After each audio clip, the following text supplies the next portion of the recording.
নমস্কার বন্ধুরা। হিন্দু আধ্যাত্মিক গুরু স্বামী নিগমানন্দ। স্বামী নিগমানন্দ পরমহংস 18ই আগস্ট 1880 নদিয়া জেলার তখনকার সাবডিভিশন কুতুবপুর নামক ছোট গ্রামে, বর্তমান বাংলাদেশের মেহেরপুর জেলায় এক ব্রাহ্মণ পরিবারে জন্মগ্রহণ করেন। তিনি শ্রী শ্রী ঠাকুর নামেও পরিচিত। চৈতন্য মহাপ্রভুও এই একই জেলায় জন্মগ্রহণ করেছিলেন। সন্ন্যাস গ্রহণের পর তিনি পরমহংস শ্রীমৎ স্বামী নিগমানন্দ সরস্বতী দেব নামে পরিচিত হন। নিগমানন্দ ছিলেন ভারতের একজন সদ্গুরু ও সাধু। তিনি ছিলেন পূর্ব ভারতে সুপরিচিত একজন হিন্দু যোগী, আধ্যাত্মিক নেতা। তিনি শাক্ত সম্প্রদায়ভুক্ত একজন ভারতীয় হিন্দু গুরু ও হিন্দু দার্শনিকও ছিলেন এবং তন্ত্র ও যোগের একজন উৎকৃষ্ট আধ্যাত্মিক গুরু হিসাবে তাকে দেখা হতো। নিগমানন্দের অনুসারীরা বিশ্বাস করেন যে তিনি 4টি ভিন্ন সাধনার যথা জ্ঞান, তন্ত্র, যোগ এবং প্রেমে সিদ্ধিলাভ করেন।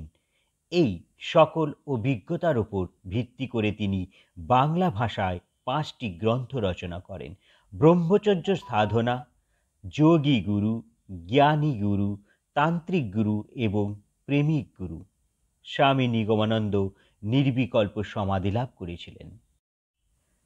স্বামী নিগমানন্দের জীবনের ব্রত ছিল সনাতন ধর্মের প্রচার, অর্থাৎ হিন্দু ধর্মের আধ্যাত্মিক ভিত্তি প্রতিষ্ঠা, মানুষের মাঝে সঠিক ধরনের শিক্ষা বিস্তার এবং চরিত্র গঠনের ওপর গুরুত্ব দিয়ে আধ্যাত্মিক সাহিত্য প্রকাশ, সকল জীবের মধ্যে স্থিত নারায়ণকে সেবা করার মনোভাব নিয়ে সকল জীবকে সেবা প্রদান, এই উদ্দেশ্যসমূহ উপলব্ধি বাস্তবায়নের জন্য তিনি তার ভক্তদের নিম্নলিখিত নির্দেশ দেন: আদর্শ গৃহস্থ জীবন গঠন, সংঘ শক্তি প্রতিষ্ঠা, আধ্যাত্মিক ভাব বিনিময়। নিগমানন্দের পিতা ভুবনমোহন চট্টোপাধ্যায় ও পিতার গুরু স্বামী ভাস্করানন্দ সরস্বতীর ইচ্ছানুসারে জন্মের পর নিগমানন্দের নাম রাখা হয়েছিল নলিনীকান্ত।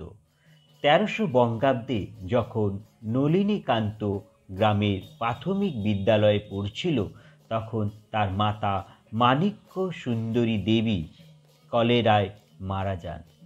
তা তাকে বিষণ্ণতায় আচ্ছন্ন করেছিল। 1301 বঙ্গাব্দে তিনি ছাত্রবৃত্তি পরীক্ষায় পাশ করেন এবং মেহেরপুর উচ্চ বিদ্যালয়ে কিছু সময়ের জন্য পড়াশোনা করেন। 1302 বঙ্গাব্দের আষাঢ় মাসে তিনি জরিপ বিষয়ে পড়াশোনার জন্য ঢাকা আহসান উল্লাহ ইঞ্জিনিয়ারিং কলেজে ভর্তি হন।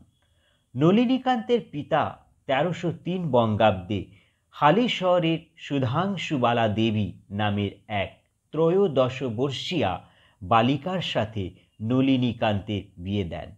1305 বঙ্গাব্দে পড়াশোনা শেষ হওয়ার পর জীবিকা অর্জনের জন্য তিনি রানী রাসমণির অ্যাসেট দিনাজপুর জেলা বোর্ডে চাকরিতে যোগ দেন। বন্ধুরা, যদি আপনাদেরকে আমার এই ভিডিওটি ভালো লেগে থাকে তবে অবশ্যই লাইক, সাবস্ক্রাইব এবং শেয়ার করবেন, যাতে আমি আপনাদের সাথে জুড়ে থাকতে পারি। ভালো থাকবেন, সুস্থ থাকবেন। আবার দেখা হবে আরেকটা এপিসোডের সাথে।